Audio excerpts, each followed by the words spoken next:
All right. Cool. So you go by the Fear Sherpa, and there's a lot of fear right now in the world with coronavirus, racism, all kinds of violence and stuff like that. So I figured, why not talk to you? What if you were to talk to me?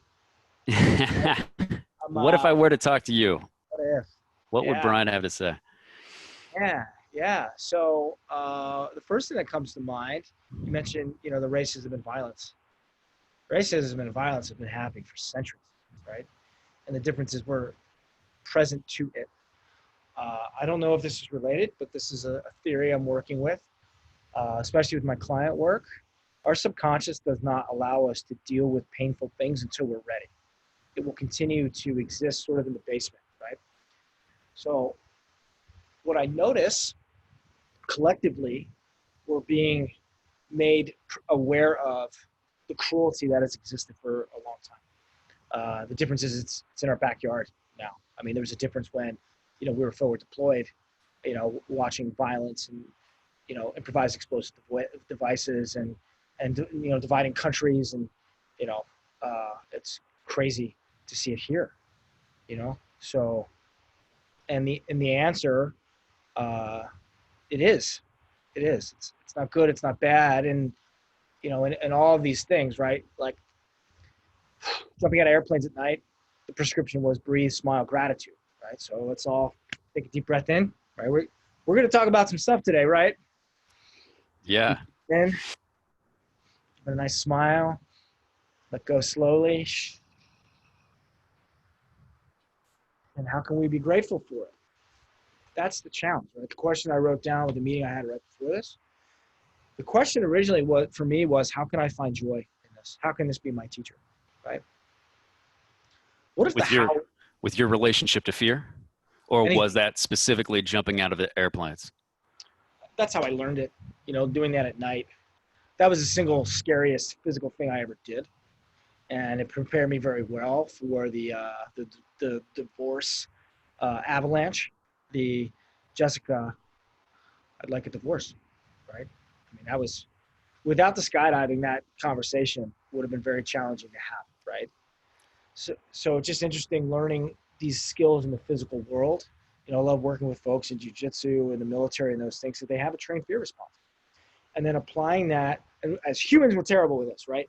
It's the long-term fear, the worry, the imposter monster, the I am not good enough, I'm unworthy, right? Like those, what if I don't ever's, I should, and all that stuff, right? And it's really interesting, and you're a master at this too, taking command of our physiology through the breath.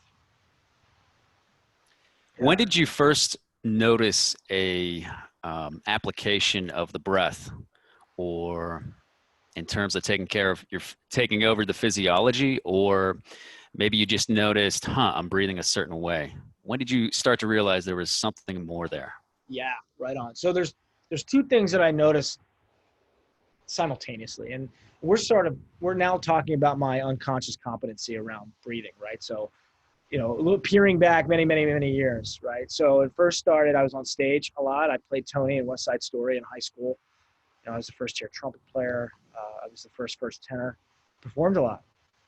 And noticed two things, right? That feeling of the tinglies in the hands, that that weird stomach feeling, right? That different, let me say it this way, the different stomach feeling.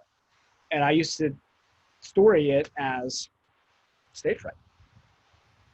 Now I look forward to that feeling. I love it, right? And the question was, what if this is the feeling I get before I do something awesome? So looking back, I must have taken a breath there to interrupt the thought pattern of, oh my God, I'm going on stage again. What if I fuck up, right?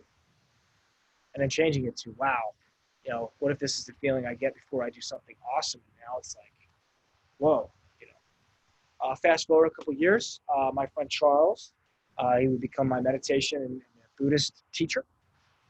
So applying listening to my Christianity, my Catholic background, learning how to listen for the answers that I needed. And he talked about when you breathe in a thought, and when you breathe out that thought.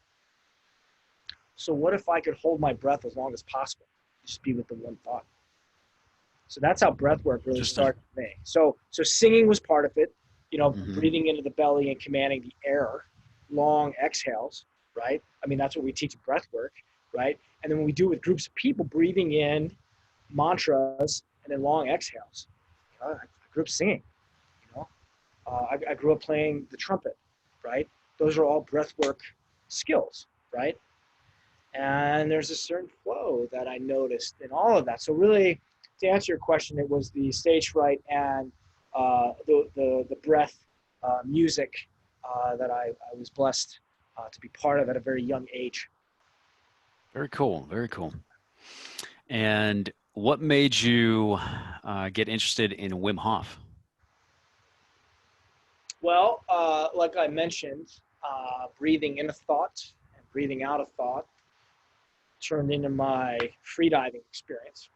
I think, having been a Navy diver and have worked with scuba and rebreathers, and the Navy has a fun way of taking the fun out of everything since 1775. That's what our jump school plaque says. And so, like, handheld sonar, equipment, lines, rebreather, diving with a computer like on my back, right? Freediving is the opposite of that, right? Nothing, Yeah. weight belt, right? Like, and just being squeezed by the ocean is where that started. And then I started listening to Tim Ferriss and Joe Rogan, and we have a mutual friend and coach, and Mark England. He and I started taking the 10-week course together. I'm like, all right, I must be on the right path, right? And then that 10-week course would turn into meeting Mr. Brandon Powell, arguably top 3 Wim Hof breathing instructors in the world, right? Would become my mentor. And then fast forward another 2 years, 5 days in the mountains with Wim Hof himself, teaching him how to play Don't Worry, Be Happy on the ukulele. Perfect. Yeah, So there was an equal exchange there, right? of course, In right. what you were getting from him. Teachers need teachers, right?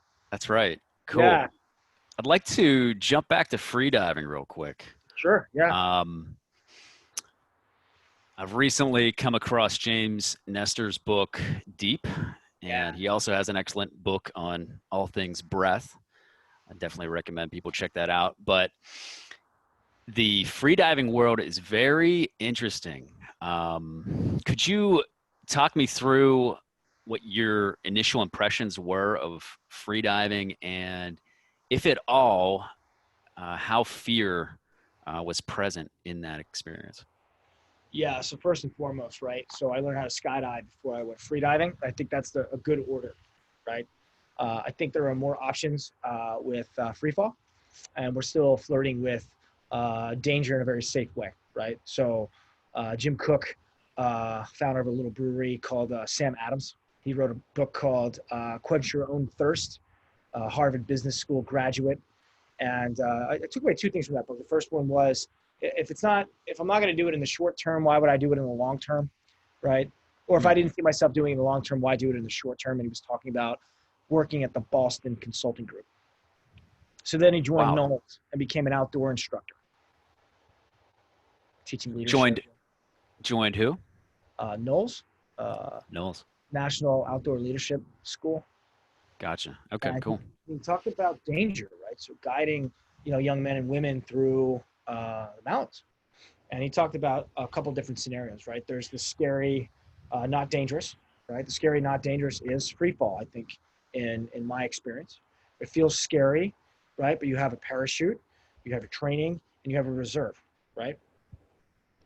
Then there's the scary, extremely dangerous, right? So for our analogy, that could be like being up on a roof during a thunderstorm, with no harness on. Scary and dangerous. Like, okay, that makes sense. Gonna honor that fear and walk away from it, right? And then there's the, it feels safe, but it's extremely dangerous, right? So think about like current employment, people getting fired and laid off, being in the mountains during at peak and prime avalanche conditions. It doesn't feel scary, but you're walking through a minefield, right? So freediving falls into one of those 2 camps, right?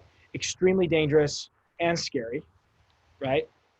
Or not scary at all and extremely dangerous. depending on your training, right? There's no reserve chute while freediving. Right. We have the pancreas, right? So you get air hungry, and the pancreas releases a whole bunch of extra blood, right? It's how like marine seals are able to have like a 40-minute breath hold, right? Their pancreas is 3 times larger in their bodies than ours. And this is all in that book, Deep. I mean, Deep is the born to run of ocean exploration.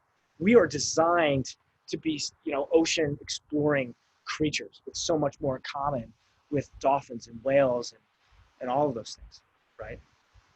So on the one hand, I have the awe and majesty of my body is designed to be able to explore, maybe down to 300 feet in a way that I cannot with scuba diving. So if I have a 5-minute breath hold, I can go to 150 feet of seawater with scuba and have a 5-minute breath hold. So without having decompression stops along the way to handle preventing nitrogen narcosis, right? The bends, Gotcha. the bubble coming out, right? Mm-hmm. And then it's like, it's so freeing.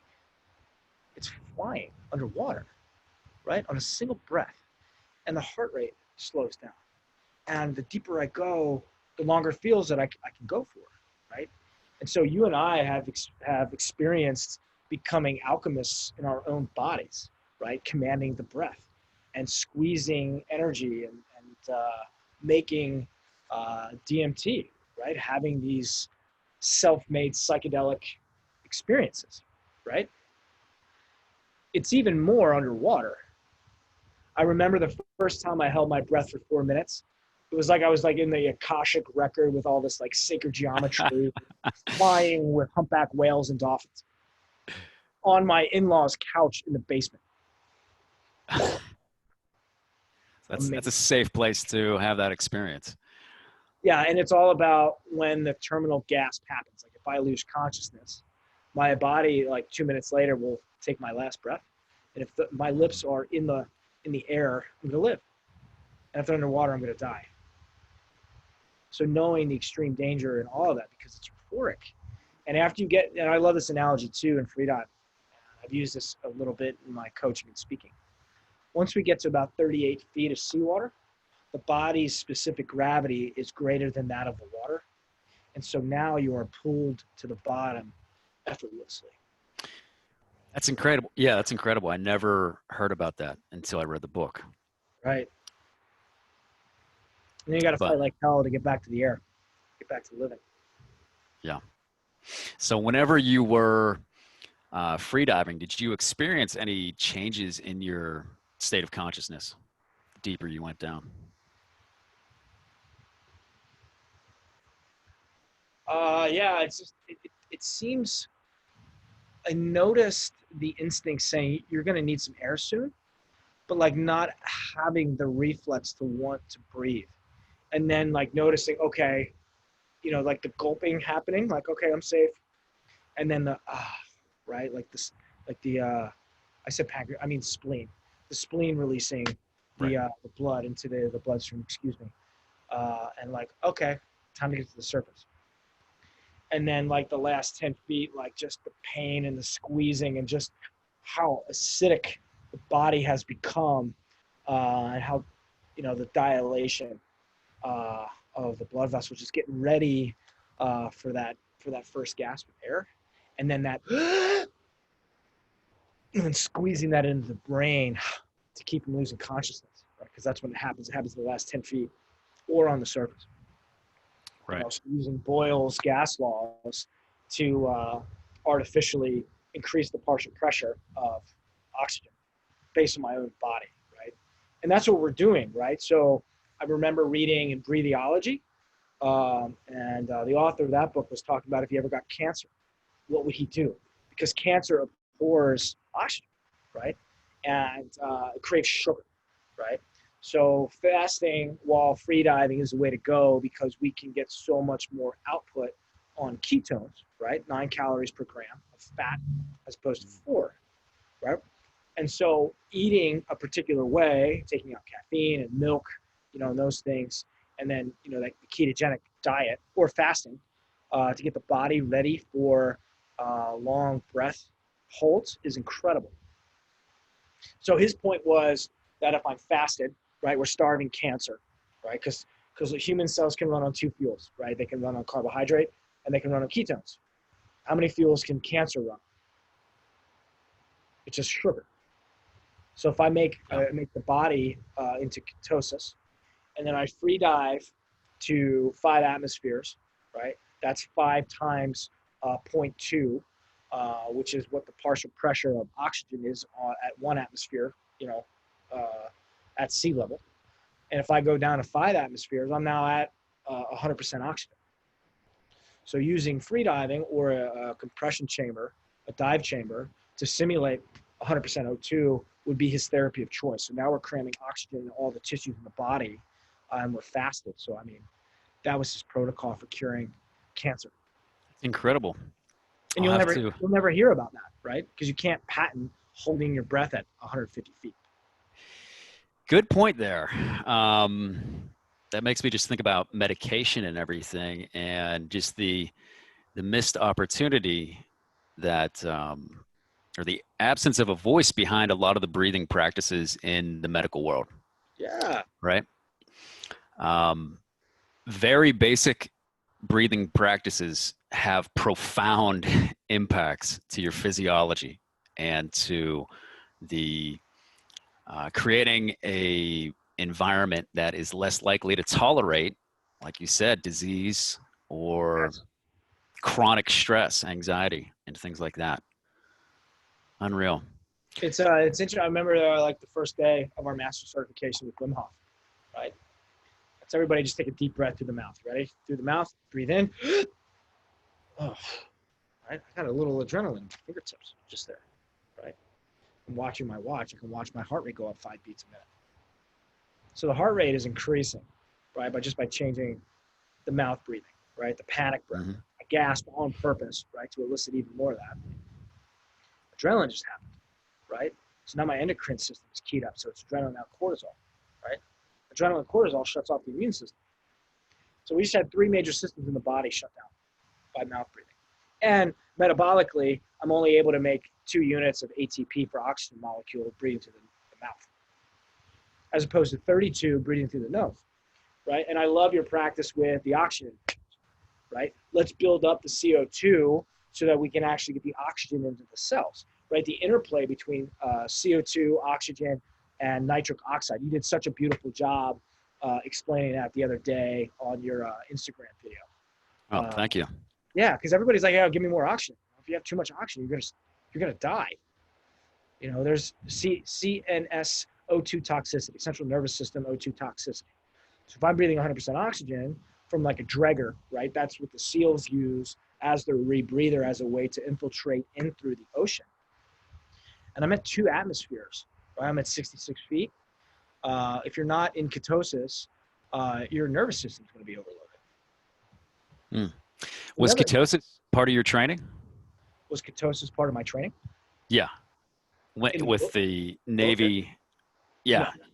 No, this is before any of that. This is before I discovered Dom Agostino and the biohacking world, and Mr. Tim Ferriss, the human guinea pig. Thank you, Tim, for all of your work, all the experiments that I didn't have to do myself and just got to reap the rewards of.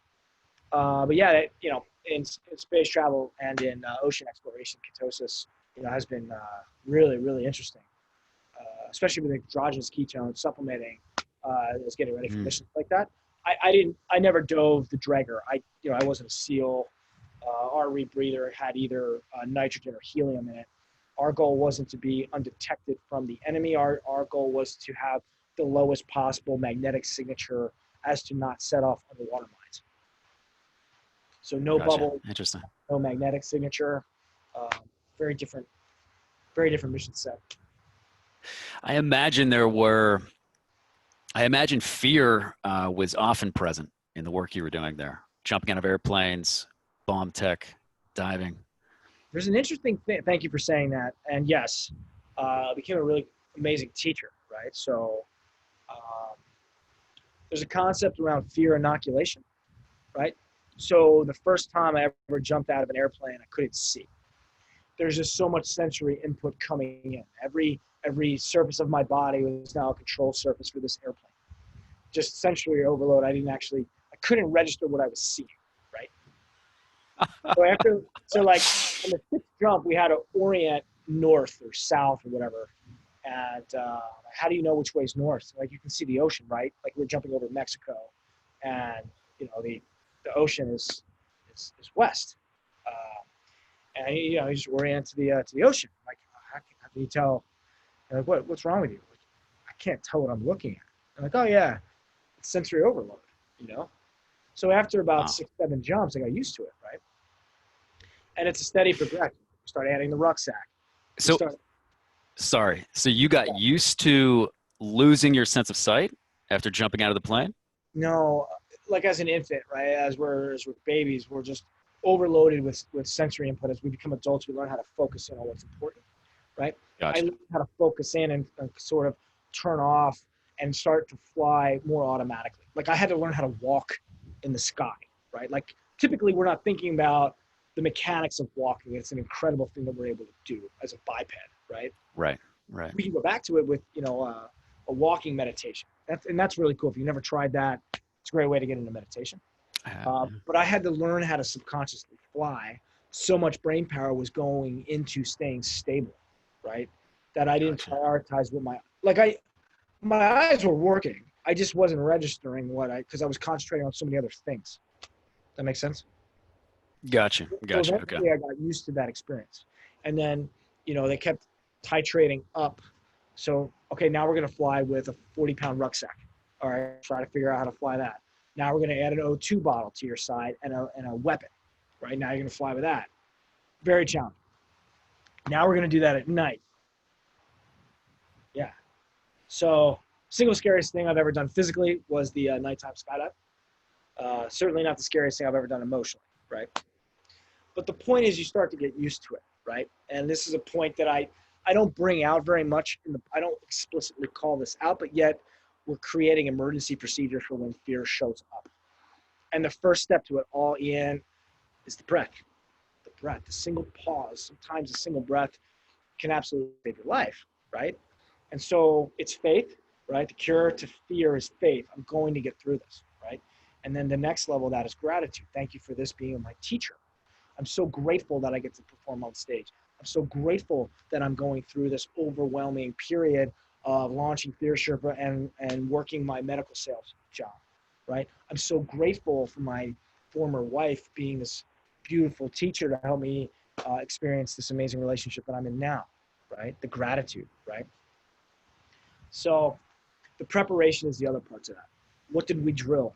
What repetitions did we do, right? So there's a video of me getting ready for the book launch.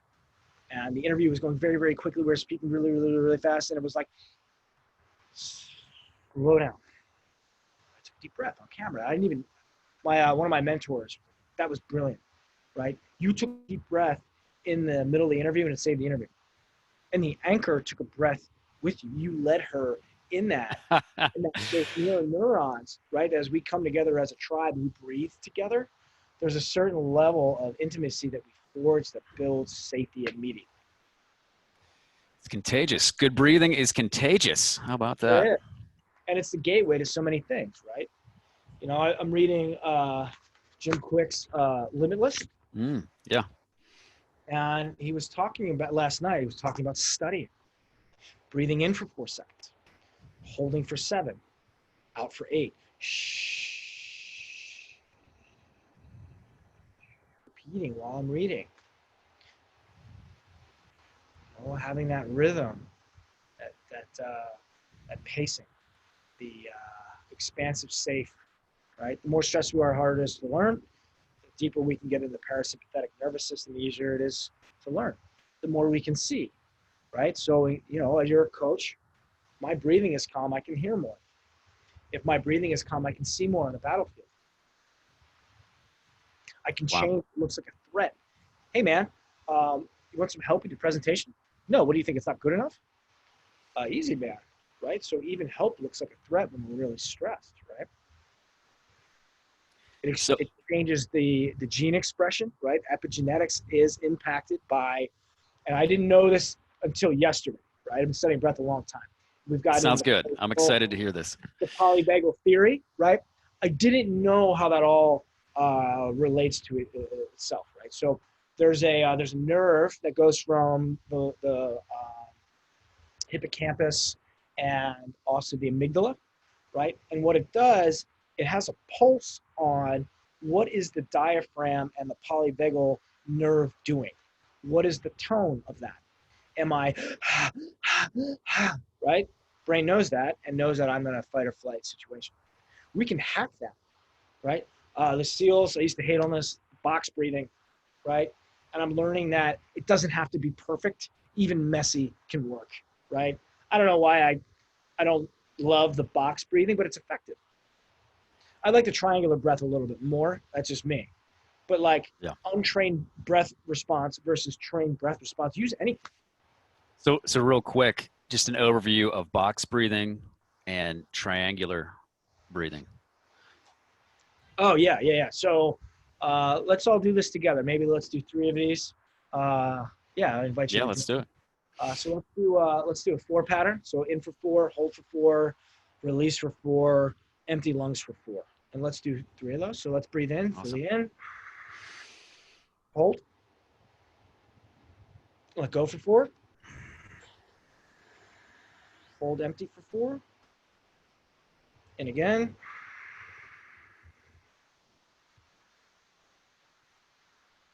release,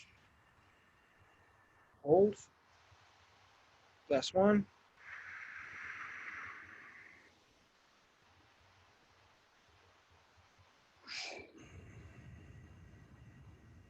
hold,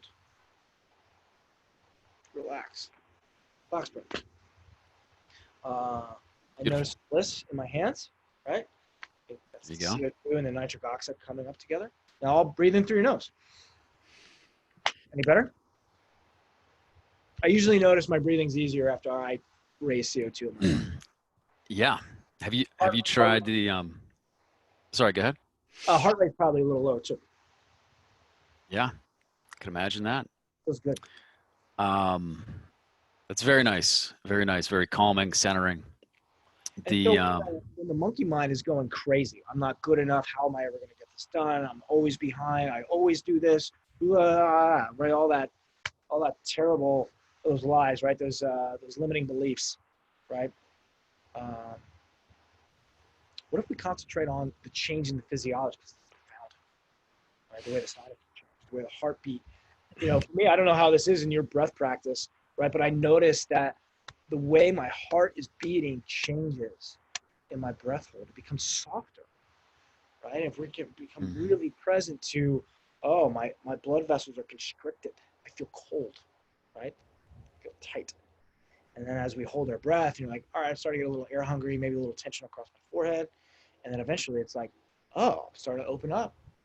My heart's slower. There's so much going on. Yeah, there definitely is. That makes me think of coherent breathing, right? Just I'm not familiar. What do you mean? So coherent breathing, they did a study where they found that about 6 breaths per minute normalizes blood pressure, heart rate, and balances out the nervous system. Wow. Okay. So there's a ton of studies on it. Super effective with people with blood pressure issues, diabetics. It helps normalize blood sugar, and people with anxiety and stuff like that. But that's profound. I didn't know that breath work affected blood sugar levels and insulin response. Yeah, it does. It's crazy. Wow. It's been interesting studying what this does for the pH in our body. Oh yeah. So over breathing, raises our pH in our body up to like 7.8, just through breath work, right? Goes low as 7.4, right, for the carbon dioxide buildup, the burning that we feel. And it's interesting that after cycling, and that's what's cool about the Wim Hof breathing protocol, right? We're super oxygenating, blowing off carbon dioxide, right? So as the oxygen starts to come down, ordinarily, like we would meet where the carbon dioxide would cause us to have the urge to breathe. But because we breathe down the carbon dioxide so low, the carbon dioxide can become much higher and the oxygen much lower, right? So there's some interesting Yeah. physiological lasting effects that can happen through the breath work. And then also noticing in that through the fire breathing, we can turn down our immune response. So in the same way that people who are mouth breathing, immune response is heightened or turned off rather, we can elicit those effects, right? And then in the same way that like, using noradrenaline, the EpiPens and things like that, or bee stings, poisonings, those types of things, we can use the fire breath to elicit our own noradrenaline response to get us to safety and to make painkillers.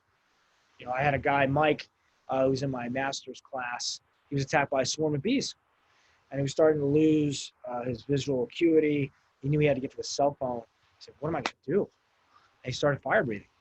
And there was enough adrenaline in there to get him to his cell phone and call for help. That's unreal. Isn't it crazy? Crazy. And believable. Yeah. I didn't say unbelievable, right? I spent many years going to an allergist, and I had an EpiPen, and they never once talked about breathing. Same thing with asthma. I had asthma, and it was always, here, take this inhaler and take an Allegra, basically. Yeah. And nothing ever mentioned about breathing. And now you're armed with the Bolt tests. I know you're a huge oxygen fan. Me too. That's right. Raising nitric oxide to be our own inhaler. Yeah. I'd like to jump back to something. You were talking about limiting beliefs before we talked about changes to physiology. Yeah. And an observation that I've come across with breath work is that, you can get in a space where your mind is rampant with specific narratives, right? You think these structures are very static, but by doing intense breath work like Wim Hof or similar things, those things just kind of fade away, and suddenly those beliefs can just almost disappear on their own. Right. So there's an interesting phenomenon that happens in a flow state, right? So when we're in a flow state, either induced by breath work, macing, dancing, psychedelics, we have many ways to get there, right? Mm-hmm. When we're in flow, timeless, selfless, meaningful, and effortless, right? Those are the three factors. There's a struggle period to get into it. Fear is an amazing gateway into flow, right? So looking at a 60-foot jump, looking down 2.5 miles from an aircraft, staring at the most attractive person in the room, right? There's a struggle period. When we decided we're going to punch through that wall, flow is waiting for us on the other side of that, right? And I notice also with my breath practice, there's some days, the ego serves a really interesting role in all this, right? The ego's role is small, safe, and comfortable. Anytime we violate any of those three, there's going to be a powerful ego response. Notice, maybe in some of your breath clients, some of mine, Brian, I didn't feel like coming to breath work today. Okay, why not? I felt sick. Oh, were you actually sick? No. Did you have a massive breakthrough today? Yeah. That was your ego trying to talk you out of, letting go of something that keeps you small, safe, and comfortable, right? So I'm in the flow idea right now because when we're in flow, we're able to come up and observe past and future and merge them, right? Who was I? Who will I be, right? And having spent so much time in the squeeze part of that, when it's euphoric, I've gotten to the point where my mantras are being whispered. I am a champion, right? I'm marvelous, right? I take massive, messy action now, right? That's what I'm repeating now when I'm in the breath hold portion of the Wim Hof. When there's a ton of DMT circulating in my veins, right? When I'm in another world, right? I've transcended the humanness just for 2 minutes, right? The other thing that's really cool too, right? So I mentioned the mace, right? I love this. We're working with Sean Lazio on one of his clients doing kettlebell swings. And on the explosion up, on the exhale out, I'm the storm, So now with the steel mace, I love doing the 360, into either ripping it apart or crushing it as I go into a squat. I like staring at myself in the mirror, and on the exhale, I am the storm. Breathing, moving, mantra. Wild. So you're using breath work basically to turn off limiting beliefs, but you're also writing in more constructive perspectives. Yeah. And now extending that into workouts and stuff. Workouts, movements. Yeah. Crazy. It's the cutting edge, man. You should open a gym. I mean, I'm not opening a gym, not today, no. I'll do a virtual gym. There we go. Yeah. It's fascinating, man. I mean, I know you have a kettlebell background, right? So incorporating with how powerful, and I just had a conversation with a performance coach, classically trained psychologist, executive coach. We're talking about set points, right? So I'm sure you've been involved with people's weight loss or body transformation, right? There's a maximum and a minimum weight that most bodies are comfortable at, right? So those are the set points. Yeah. It applies to money with the work I'm doing right now. So applying all the breath work, language work, fear work into changing people's relationship with money, right? When would now be a good time to work on our relationship with money, right? Only always, right? And so we look at like the set point around how wealthy can I be? Oh, I have too much money. And like the subconscious self-sabotage happens, right? Or like leading people. Like, am I good enough to lead these people, right? And so as we start to incorporate, spelling, right? Marilyn Manson said, the best, what did he say? The best way to spell is music. And he's talking about making magic, right? So writing lyrics. And now we're back to breath work in the choir, where it's singing these beautiful lyrics, it's beautiful poetry.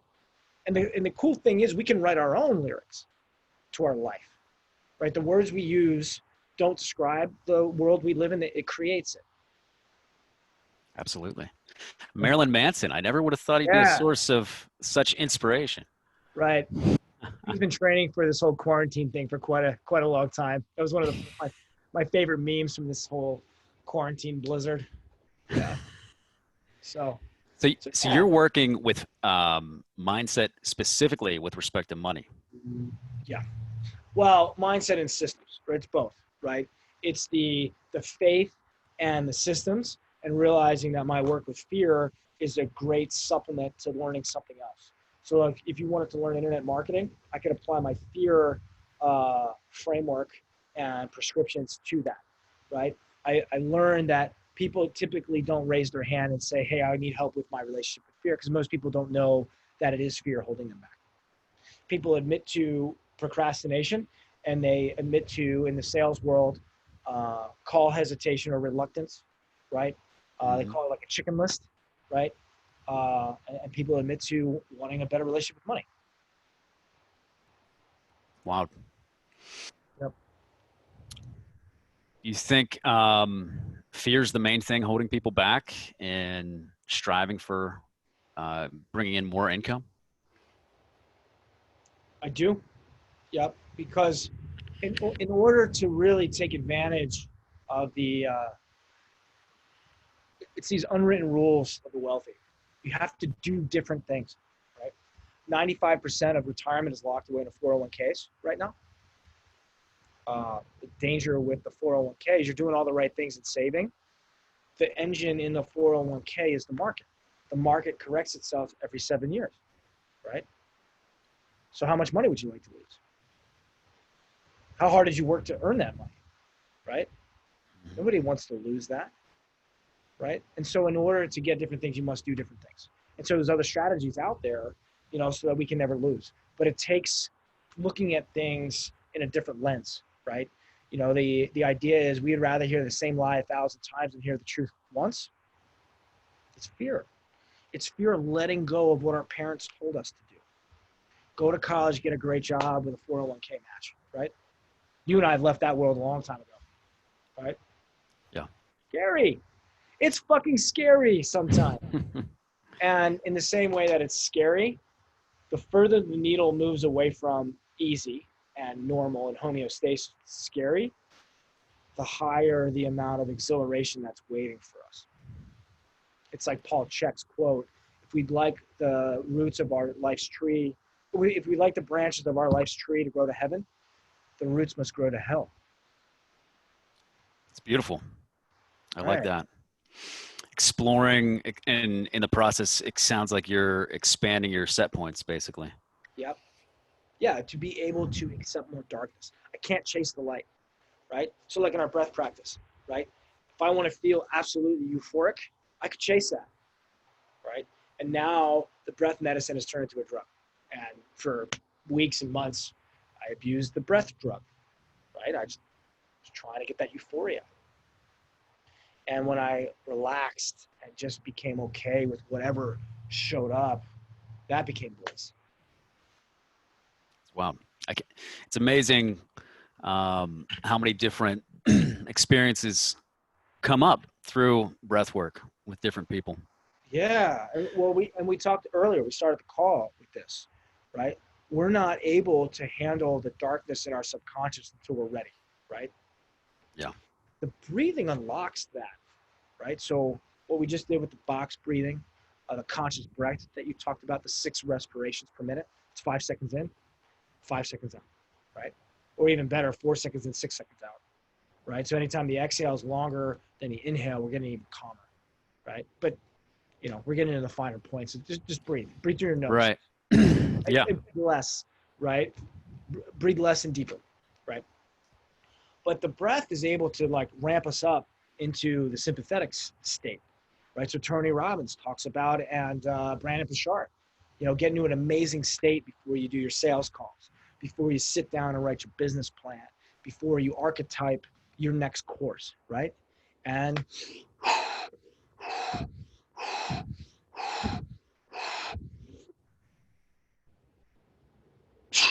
six, right? Minimum effective doses change our physiology. Feel amazing. We can breathe into panic too. For working with PTSD and trauma, when we go into trauma, we become cold and shut down, and as if we're playing dead, right?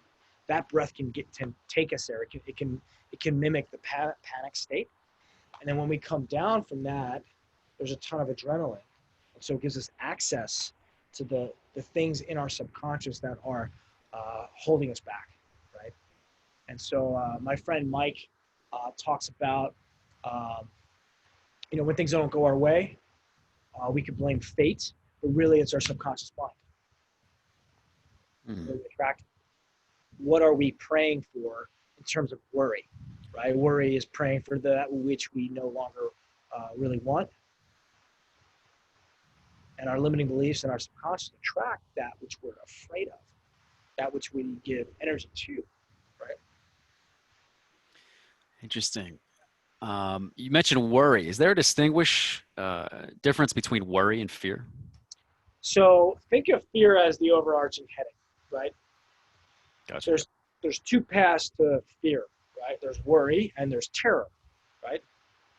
Terror is the thing that pulls you by the shirt and gets you to safety and wonder, how the fuck did I get here?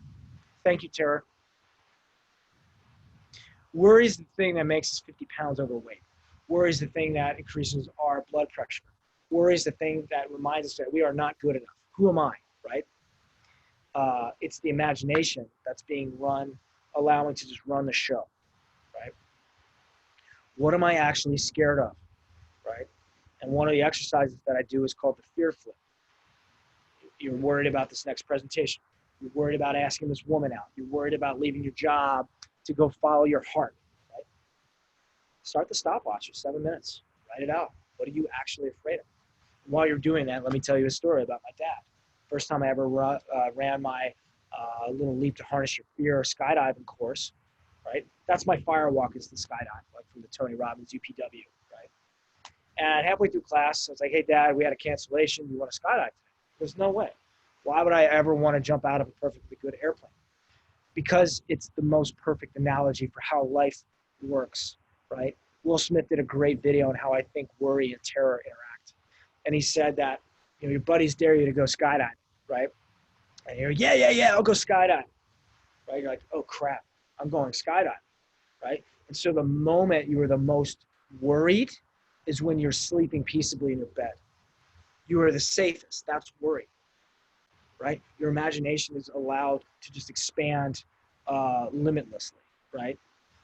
And if I could be so bold to share my law, right, Muka's law, worry Please do. expands the size container that we allow. So in the fear flip exercise, I only give it 7 minutes worth of space. Much more than that, it becomes insurmountable. So later on in the class, I asked my Dad, interested in going skydiving? And he goes, what's the exit like? Like, oh, okay, cool. These are buying questions, right? And I was like, well, if you're wondering if you feel weightless, you never do. You come out, there's 120 miles worth of wind supporting you until you make the slide, and now you're falling to the earth, supported with this hand. It's the wind, right? He goes, what's the landing like? And I said, Dad, there's going to be about 80 skydivers coming back to the ground peaceably. Look at the smiles on their faces. What's the landing going to be like? Go see. So I did my jump, saw him, and he goes, wow, I just learned that skydiving is like going to an amazing restaurant. Cool, what'd you learn? Or what did you imagine? Well, I imagined the World War II static line jumping and just collapsing like a sack of potatoes. Okay, cool, what's it actually like? He's like, it looks like I go up 2 steps and just jump off and land on the ground softly. What he was worried about was this 800-pound shadow of what looked like a tiger. When really what the worry was, and there's a little bit of terror in that because it's unknown, right? It needs to be addressed. It was a 10-pound kitty cat. And if I'm being really coy or frank, it was actually a paper cutout. It wasn't even real. Scary, not dangerous. It's not always that way. And so the preparation part of this is critical. What have I done for those moments that if I run, I'm going to die, right? I have to, the only way to survive this scenario is through the mouth of the beast, whatever that is. For me, that was money scarcity. What I was doing in my coaching business wasn't working. So I had to address my issues of running out of money. I wasn't even close, right? I had a year and a half of runway, but I felt I was below that set point. Wow. Extremely well said. Thanks, bro. Yeah. Fascinating stuff. So you mentioned the fear flip, and in your book, you have a number of exercises, right? Could you tell me a little bit more about what you get out of your book? Well, the first and foremost is it's okay to have fear. Just admit it. I'm scared all the time, right? So as this special operations, bomb technician, military free fall guy, I'm scared all the time. I wrote the book because I needed it. So although I had the 2-minute fear thing, fear's 2 minutes and less, I'm your guy, right? I'm the first guy on stage. I'm the first guy in karaoke. Like, I'm the first guy to be vulnerable, right? In these workshops and stuff that we do, right? I struggle with the long-term stuff. And we've got to take a look inside and see what's there, right? And just the courage to be with the discomfort. And I wanted to write a story of hope. If you find yourself buried alive in one of life's avalanches, for me, it was my early exit from the Navy, right? I didn't get to join my team in Afghanistan. And that was the single greatest source of shame and guilt in my life. And that was the cause why I wrote this book for other people going through these massive setbacks, which would turn into best, worst day ever events, right? Viktor Frankl's Man's Search for Meaning, right? The space between stimulus and response. We have our only freedom, our freedom to choose. No matter what happens to us, it's happening for us. And we get to decide to turn it into gratitude and turn it into our life sensei, right? How can we repurpose suffering and just pain and turn it into our life's work, right? Our magnum opus. I love that term, right? Beautiful. And yes, and there's tactics in there, right? Breathe, smile, gratitude. Say that with me. I'm going to say it again, right? Breathe, smile, gratitude. That's the cure for 2 minutes and less fear, right? And the long-term worry stuff, it's a marathon, right? And use your tools when you need it. Check in. What do you need? Do I need, maybe I need to call Ian. Hey man, I'm having a really rough day today. You know, will you remind me of what you love about my work, right? What do you love about me, right? And it's in the vulnerability that we demonstrate our truest courage and our strength. It's asking for help. And then if you're ever blessed to be on the receiving end of someone reaching out for support, be kind. Know how to do that. Breathe with them. Listen, repeat back, right? So this book is very much, if you're going through something, this is for you. If you're not going through something, read this book, because you're definitely going to meet people going through life's avalanches, and it prepares you for both. Phenomenal. And I think extremely relevant for most of the world today. So go on Amazon, check out Brian's book. The full title is Your Secret Superpower: Tame Fear to Thrive. And if anybody wanted to get in touch with you, learn more about your offerings, what's the best way to do that? Yeah, jump on Instagram. I'm on Fear Sherpa, FearSherpa. Shoot me a message. I love talking about this. I love sharing the gift of the breath with people, and that's the gateway to everything else that you want. Makes everything else easier. I'm on LinkedIn too. Just look up Brian Muka, BrianMuka. Those are the two best ways, and let's have a conversation. Awesome. Cool. Thanks so much, Brian. Thanks for your time. Enjoy the rest of your day. Thank you for the great questions, your interest, and your friendship. My pleasure.